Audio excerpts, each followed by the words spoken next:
नमस्कार, पंचायत आज तक के इस महामंच में एक बार फिर आप सभी का स्वागत है। आपके साथ हूं मैं नेहा बात और बेहद खास मेहमान, और खास इसलिए क्योंकि काशी से इनका बहुत पुराना जुड़ाव है। काशी की धरती पर ही इनका जन्म हुआ और ये बेहद दिलचस्प किस्से काशी से जुड़े हुए हमें बता रहे थे कि कैसे उनका बचपन यहाँ पर बीता है, क्योंकि जन्म मनोज तिवारी जी का काशी में ही हुआ है। बहुत बहुत स्वागत मनोज जी आपका। और आपकी ही शान में मैं चंद पंक्तियां कहना चाहूंगी। वाह, काशी से लगाव है मेरा, काशी से जुड़ाव है मेरा, काशी से आस्था है मेरी, मैं काशी का हूँ, मुझ पर बाबा का आशीर्वाद है। वाह, ऐसा लगा कि हम अपने लिए कह रहे हैं और ऐसा लगा जैसे नरेंद्र मोदी जी भी काशी में खड़े होकर यही कह रहे हैं। ऐसा लगा योगी जी भी यहाँ खड़े होकर यही कह रहे हैं। वास्तव में ये लाइनें उन सभी के लिए जो काशी को छुआ है उस पे लागू होती है, क्योंकि आपको बताऊं मैं नेहा जी, काशी में एक लाइन बहुत फेमस है, if you touches Kashi, Kashi touches you. अगर आप काशी को छूते हैं इसका मतलब है भाव विभूत हो जाते हैं। भाव विभूत लेकिन हो जाते कभी हैं। मनोज जी आपने कल्पना की थी कि जहां पर आपका जन्म हुआ वहां पर इस मंच पर बैठकर पीछे तमाम घाटों के दर्शन करके गंगा की लहरों के बीच इस तरीके से आप साक्षात्कार कर रहे होंगे? मैं आज तक को बहुत साधुवाद देना चाहता हूं, धन्यवाद देना चाहता हूं। जो लोग देख रहे होंगे वो भी देख रहे हैं, जब ये जहाज जब घूम घूम करके काशी को दिखा रहा है तो काशी का, गंगा जी का वो किनारा भी और गंगा जी का ये किनारा जिसको सुबह बनारस के लिए प्रसिद्ध है, आज आपने शामे बनारस को भी कर दिया, हमने दोनों दिखा दिए। आपने दोनों दिखा दिया। और ये भी लोग देख के दंग होंगे कि काशी की गंगा जी में इतना बड़ा जहाज चल रहा है और ये यहां से कोलकाता गंगा सागर तक जा सकता है। तो ये सब कुछ मैं तो बता रहा था कि यही प्रहलाद घाट है जहां मेरी माँ हमें गोदी में भी लेकर के सीढ़ियां उतरी है, चढ़ी है और हाथ पकड़ के भी उतारी है। आपने अपना घर भी दिखाया था उस तरफ, और यहाँ से थोड़ी दूर पहले मेरा घर दर्शकों को भी है। बताना चाहेंगे मनोज जी ने यहाँ से अपना घर दिखाया कि वो देखिए दूर वो रामनगर का किला है, रामनगर उसके का सामने किला पुल है, वहां पर मेरा घर दिखाई और दे रहा है। सामने मेरा घर है। तो भाव विभूत हो गए आप यहाँ जाकर? मैं बहुत भावनाओं में उमड़ रहा हूं, क्योंकि हम लोग इसी शहर में बार बार एक मंत्र हमारे कान में गूंजा है कि हर हर हर महादेव, हर हर हर महादेव, हे काशी कैलाश निवासी, हे देवों के देव, हर हर हर महादेव, हर हर हर महादेव। राम कृष्ण सबसे तेरी बनती, मायन पूर्णा की नगरी में, हरे पूजे तुम्हें सब देव, हर हर हर महादेव, हर हर हर महादेव। सीढ़ी, सन्यासी, आध्यात्म, मणिकर्णिका घाट, मोक्ष की प्राप्ति और इन सारी चीजों को ये जो आज तक ने जिस प्रकार से दिखाया, हम सारी कोशिश करके भी देख रहे हैं कि हमने, नरेंद्र मोदी जी ने बनाया जरूर, योगी जी ने सजाने में अपनी पूरी ताकत लगा दी, लेकिन आज दिखा रहा है सही मायने में, आज तक दिखा रहा है। उसके लिए मैं बहुत खुश हूँ, प्रसन्न हूँ, भाव विह्वल। चेहरे पे आपके चमक दिखाई दे रही है, और इसलिए भी क्योंकि भोलेनाथ की नगरी, काशी की नगरी बाबा विश्वनाथ के नाम से काल भैरव के नाम से जानी जाती है। अभी जैसे एक दिन मोदी जी ने कहा ना कि काल भैरव का दर्शन नहीं किया तो समझ लो दर्शन अधूरा है। और हमने कई वर्षों से, हमने 1997 में गाया कि ये काल भैरव की नगरी, भैरव का ये दरबार है, एक बार पूछो बाप से कैसा ये चमत्कार है। वो काल भैरव की नगरी। मैं न जाने, अगर मैं आज 5000 गाना पूरा करने वाला हूँ नेहा जी, तो मैं बताना चाहता हूँ बाबा का आशीर्वाद, मैं इसी बाबा के आशीर्वाद से, और शीतला मैया का धाम है, शीतला घाट पे काशी में हम जाके शीश झुकाइब हो। मैं गानों में टूरिज्म करता था, मैं गाता था कि शीतला घाट के काशी में हम जाके शीश झुकाइब हो, गंगा में स्नान करब पियरी चटकार चढ़ाइब हो, जबले सांस मनोज के तन में माई के पचरा मीन्स देवी गीत। और मैं आज तक के साथ उसी गंगा जी के ऊपर ऐसे मस्त घूम रहा हूं। थैंक्स। हम भी आपका शुक्रिया ही करते हैं, लेकिन आपने कहा ना कि इतनी सारी चीजें हैं काशी में, एक गाने में तो सीमित नहीं हो सकती मनोज जी, ये तो आप भी मानेंगे। और जैसे कि आपने अपने गाने में भी बताया कि चमत्कार हुआ, कॉरिडोर बना, जिस बाबा विश्वनाथ को हमेशा से ही पूजा जाता था, कितनी पुरानी यहाँ की परंपरा रही है कि पहले अगर आप काशी आते हैं तो बाबा के दर्शन जरूर करते हैं, लेकिन कहीं ना कहीं पुरानी सरकारों में वो चीज खो सी गई थी। उसमें एक नई अलख जगी है इस कॉरिडोर के बनने से, और जब से वो कॉरिडोर बना है, हमने यहाँ सुबह से ही इतने सेशन किए, सबने यही कहा कि लोगों का आना भी बढ़ गया है। तो इस बात से इनकार नहीं किया जा सकता कि जो चीज मौजूद थी उसको और ज्यादा चमकाकर अब पूरे विश्व के सामने परोस दिया गया। देखिए, हम इसको एक नए तरीके से देखते हैं, और हो सकता है आपका ये मंच, यहाँ बहुत राजनीति के अक्खड़ लोग आए, बहुत अनुभवी लोग आए, वो किसी दल में हो, सबका अनुभव है अच्छा बुरा, लेकिन एक दूसरे एंगल से देखिए, ये बाबा विश्वनाथ की नगरी है, ये बाबा विश्वनाथ की नगरी है। इस देश में कोई भी कहीं राजा हुआ है, अगर उसकी सत्य सनातन धर्म में आस्था थी तो काशी में उसका घाट बना है, चेत सिंह किला है, सिंधिया घाट है, ऐसे बहुत बड़े, और जो बड़े बड़े महात्मा हुए हैं उनके भी आश्रम गंगा जी के किनारे है। लेकिन जिसकी नगरी है बाबा विश्वनाथ की नगरी, बाबा विश्वनाथ जी का एक भी घाट नहीं था। पहली बार मैं कैसे सोचता हूं कि ऐसा लगता है कि बाबा, जब नरेंद्र मोदी जी ने कहा मुझे मां गंगा ने बुलाया है, तो उन्होंने मां गंगा की आवाज को ही उनके अंदर से हमने प्रस्फुटित होते देखा, क्योंकि अब मां गंगा के सामने से बाबा विश्वनाथ का दरवाजा है। कॉरिडोर दुनिया कह रही है, हम तो उसको बाबा विश्वनाथ धाम कहते हैं, लेकिन जब आप गंगा जी नाव से चलेंगे, जहाज से चलेंगे, तो आपको बाबा विश्वनाथ का विशाल दरवाजा मिलेगा। अगर आपको पार्टी से थोड़ा अलग कर दें, अगर आपको थोड़ा सा पुराने इतिहास में ले जाएं और आपको आपका बचपन याद दिलाएं, या फिर आपके जो आगे के भी वर्ष रहे, तब से और अब में काशी में क्या क्या बदल गया मनोज जी? जब आप अब आते हैं और यहाँ का चौड़ीकरण देखते हैं सड़कों का, या फिर आपने अब ये कॉरिडोर का भव्य निर्माण देखा, आपने कभी कल्पना करी थी कि आपकी काशी ऐसी हो जाएगी? हमने ये कल्पना भी नहीं किया कभी। हम ये तो चाहते थे कि बनारस से एयरपोर्ट जाने में जो 1.5 घंटा लगता था, वो थोड़ा सा 45 मिनट लगता, अब 20 मिनट में पहुंच सकते हैं, ये तो सोचा ही नहीं था।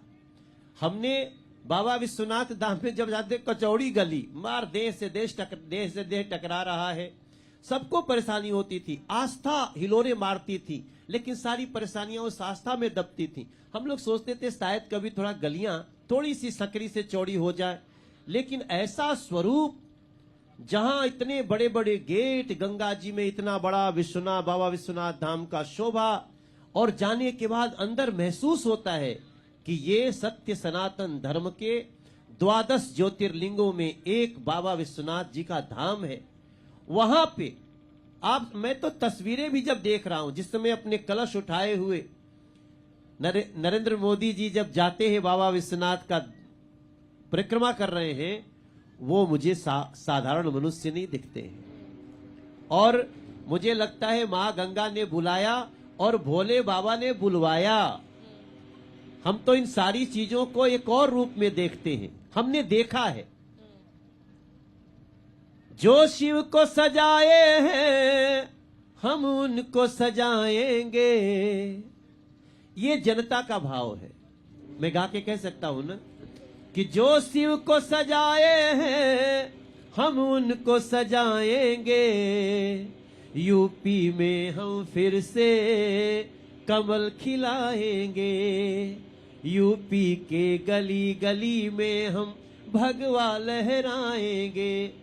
हमने देखा है श्री केदारनाथ जी धाम संवरते सजते, हमने देखा चीन की सीमा पर पीएम को गरजते, हमने देखा श्री करतारपुर साहिब की राह खुलवाते, हमने देखा बाबा विश्वनाथ जी धाम जगत में यूं चमकाते, हमने देखा स्वच्छताग्रही के पांव धो रहा राजा, हमने देखा स्वच्छताग्रही के पांव धो रहा राजा, स्वच्छता कर्मचारियों की।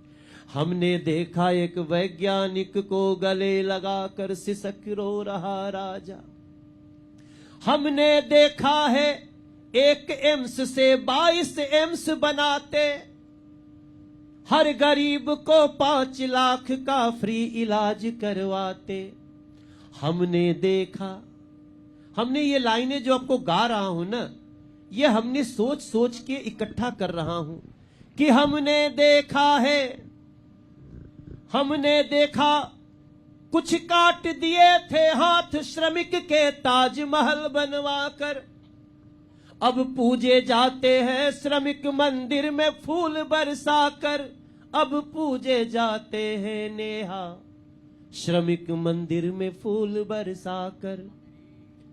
थक जाएगी जीभ हमारी कितनी बतलाएंगे, इस पंचायत आज तक में हम बस यही बताएंगे, जो शिव को सजाए हैं हम उनको सजाएंगे, यूपी में हम फिर से कमल खिलाएंगे। हमारी इन हर लाइनों को ना आप समीक्षा करो, एक लाइन गलत बोलता हूं तो विपक्ष के लोग भी बताते।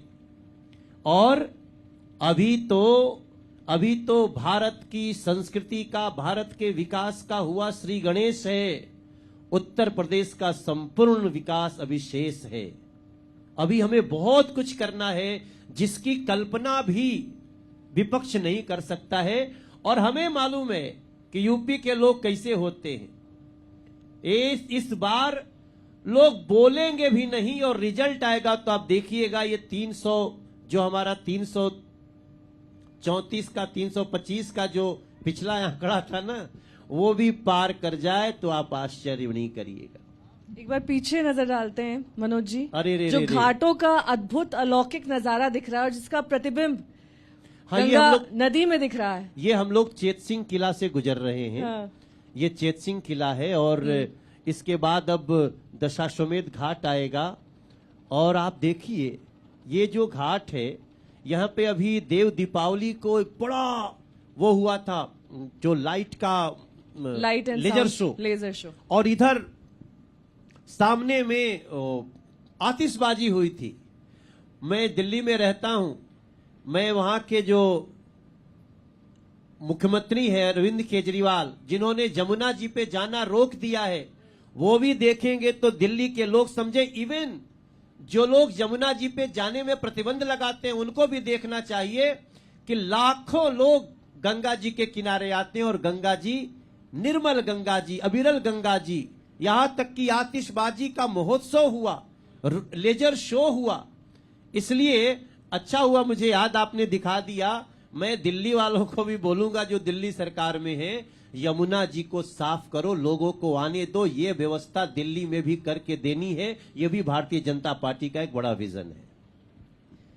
मनोज जी, कभी कल्पना की थी कि आप, इतनी पॉपुलैरिटी है आपकी, जगह जगह आप जाते हैं, आपकी गीतों की प्रस्तुति होती है, अब तो बतौर सांसद भी जाते हैं, तमाम रैलियों में शिरकत करते हैं, जन समूह उमड़ता है, लेकिन यहाँ पर जिस रेट से इस वक्त श्रद्धालु आ रहे हैं बाबा के दर्शन करने के लिए, और मुझे बताया गया कि पर्यटकों की संख्या और बढ़ गई है जब से प्रधानमंत्री जी यहाँ पर आए हैं, और जगह जगह वो विजुअल पहुंचा जब यहाँ पर कॉरिडोर दिखाई दिया, एक भव्य स्वरूप उसका दिखाई दिया, और खुद प्रधानमंत्री जी ने डुबकी लगाई और स्वयं गंगा जल लेकर बाबा तक गए।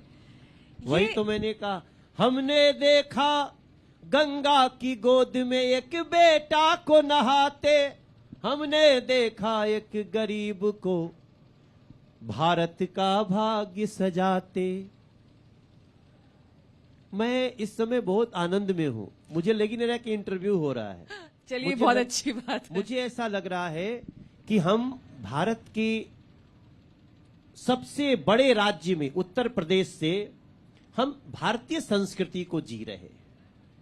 और इस नाते में बताऊं, विपक्ष के लोगों को या कोई भी हो, यहां उत्तर प्रदेश के हो या देश में भी हो, उन सभी लोगों को अगर सच में अपने अपने क्षेत्र के वो भला चाहते होंगे ना, तो उनको भी अंदर अंदर यही मन में होगा कि नरेंद्र मोदी, भारतीय जनता पार्टी ये आती रहे और लोगों की समस्याएं दूर हो। मनोज जी, कई बार एक विश लिस्ट होती है अपने एक शहर के लिए कि काश इसमें यहाँ ये होता। काफी हद तक उसमें टिक तो लग गए हैं, कुछ विश लिस्ट में बाकी भी तो होगा ना मनोज जी? मैंने पहले ही कहा है आपसे, मैंने कहा कि ये तो उत्तर प्रदेश का जो क्षमता है उसका अभी मेरे दृष्टि से, ये मेरा व्यक्तिगत बयान बता रहा हूं, मेरी दृष्टि से पार्टी से अलग करके बता रहे हैं आप? हाँ, अब मैं जो छोरा आपसे- गंगा किनारे वाला छोरा बोल रहा है। गंगा किनारे हाँ, वाला वो वही ही- बोल रहा है इस टाइम। मैं इधर किनारे वाला भी हूं, उधर किनारे वाला भी हूं। मैं बताऊं कि ये तो नरेंद्र मोदी जी स्वयं कह रहे हैं कि अभी हमने जो किया है उसमें भी बहुत कुछ होना अभी बाकी है। चलिए, 4 चीजें बता दीजिए ऐसी जो और काशी में होनी चाहिए। अभी आप माँ विंध्यवासिनी का अगर ये जहाज उस दिशा में जाने लगे तो थोड़ी दूर बाद माँ विंध्यवासिनी का मंदिर है, सिद्ध शक्तिपीठ, वहां का भी एक बहुत भव्य स्वरूप मिलने वाला है। और अभी बुंदेलखंड एक्सप्रेस, अभी मैं गया था चित्रकूट और बांदा गया, मैं देखा इतनी तेजी से काम हो रहा है, वो अभी तैयार होकर के 2022 में बन जाएगा। 2022 में बन जाएगा वो। और इसके साथ साथ और भी कई सड़कें हैं, कई नदियों का इंटरकनेक्टेड, जिन नदी में पानी सूख जाता था वहां भी पानी लाने का उपक्रम नरेंद्र मोदी सरकार ने किया है और योगी सरकार उसको एग्जीक्यूट करा रही है अच्छे से। और आपको बता दूं, यहां से जब आप आगे चलेंगे तो इसी गंगा जी से सोन नदी भी मिलती है, उसका भी ड्रेजिंग हो रहा है। मैं I am member of standing committee on transport, tourism and culture, और मैं उस नाते आपको बता दूं कि आगे आने वाले 2 से 2.5 वर्ष में उत्तर प्रदेश और उत्तर प्रदेश से लगा हुआ बिहार, वो इस लक्ष्य को प्राप्त करने वाला है जहां हर मानवी, हर गरीब से गरीब व्यक्ति बोलेगा ये मेरा भाग्य उदय हुआ है जो हमें नरेंद्र मोदी जैसा प्रधानमंत्री मिला। चलिए, आपने बिहार का भी जिक्र किया, सुबह से हुआ नहीं था क्योंकि सिर्फ उत्तर प्रदेश की बात हो रही है और क्योंकि वहां पे चुनाव भी हैं, इसके मद्देनजर सभी जाहिर तौर पर सियासी पार्टियां उत्तर प्रदेश और बाकी 4 राज्यों के चुनाव पर फोकस्ड हैं। लेकिन जब इस तरीके के विकास के काम होते हैं मनोज जी, तो उंगलियां भी उठना लाजमी है क्योंकि उसमें हजारों करोड़ रुपए की लागत आती है। कोई कहता है कि जितनी हमने पेपर पर दिखाया था उससे कहीं 1000 करोड़ ज्यादा खर्च हो गए। आप ये कह रहे हैं कि जिसने परिकल्पना करी थी वो उसे अमली जामा नहीं पहना पाया। वो ये क्लेम करते हैं कि हमने जो जमीन अधिग्रहण का काम था वो किया, इन्होंने तो सिर्फ उसके आगे का काम किया, वही सबसे मुश्किल था। बिल्कुल झूठ बोल रहे हैं। अगर अखिलेश जी ऐसा कहते हैं तो आपको बता दूं कि हम लोग इस समय ट्रांसपोर्ट का, मैं स्टैंडिंग कमेटी मेंबर हूं, कमेटी का, और हम लगातार इस पे डिस्कशन कर रहे हैं। हर स्टेट में जाके, तमिलनाडु में भी करते हैं, कर्नाटक में भी करते हैं, पश्चिम बंगाल में भी करते हैं। लैंड एक्विजिशन जब तक 80% लैंड न ले लिया जाए कोई ईंटा रख ही नहीं सकता। और एक पूर्वांचल एक्सप्रेस का जो मैं आपको एग्जाम्पल दूं, इसमें सच्चाई है। अखिलेश जी बहुत परेशान है उस सच्चाई के आने के बाद कि without a single bigha land acquisition उन्होंने 15,000 करोड़ का टेंडर पारित करने का प्लान किया। तो ऐसी तो स्थिति ये में 400 सीटों वाला आंकड़ा कैसे आया उनका? कहां से अरे आ मुझे तो आश्चर्य है, वो 403 क्यों नहीं बोले? 3 छोड़ दी। कोई बात नहीं, कभी कभी ऐसा होता है कि कुछ लोग फैंटासी में इतने डूब जाते हैं कि उनको पता नहीं होता है। हमें उस पर कुछ नहीं कहना है। हम 300 पार का लक्ष्य है और मेरा विश्वास है देखिए कि पीछे आरती का जो है आ गया आयोजन ना? शुरू हो गया है, अरे मंत्रोच्चार देखो, हो रहा है मनोज जी। ये जो लाल लाल मंदिर है ना, हाँ। ये माँ शीतला का मंदिर है। इसी को देख करके हमने गीत गाया था। हाँ। शीतला घाट पे काशी में हम जाके शीस झुकाइब हो, गंगा में स्नान करब पियरी चटकार चढ़ाइब हो। और ये गंगा आरती हो रही है, ठीक है। गंगोत्री सेवा समिति का है, उसके बाद दशाश्वमेध है। ये यहाँ पे हर दिन 5,000 से 8,000 आदमी आके गंगा आरती करते हैं। और अब तो हर घाट पे ऐसा शुरू कर दिया है मोदी जी ने। कुछ पंक्तियां हो जाएं गंगा और गंगा आरती के साथ। हम तो इन लाइनों के साथ यही कहते हैं कि बम बम गूंजे गली गली में, बम बम गूंजे गली गली में, बोले शिव अविनाशी। बम बम बोल रही है काशी, बम बम बोल रही है काशी, बम बम बोल रही है।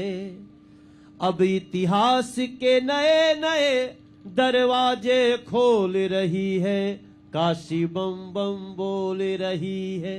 उत्तर प्रदेश की खेतों से जो सुगंध चल रही है, काशी बम बम बोल रही है, काशी बम बम बोल रही है, काशी बम बम बोल रही। इन्हीं भावनाओं के साथ मैं धन्यवाद करता हूं वंस अगेन आज तक आपका को। भी बहुत बहुत धन्यवाद। गंगा और जी पे इंटरव्यू के लिए, गंगा जी पे साक्षात के लिए, हर हर गंगे। बिल्कुल, बहुत बहुत शुक्रिया मनोज जी हमारे Thank you साथ so जुड़ने के लिए। और बम बम बोल रही है काशी, इसी उद्घोष के साथ मनोज जी ने इस सेशन का समापन किया। बहुत बहुत शुक्रिया और आप बने रहिए हमारे साथ, देखते रहिए आज तक।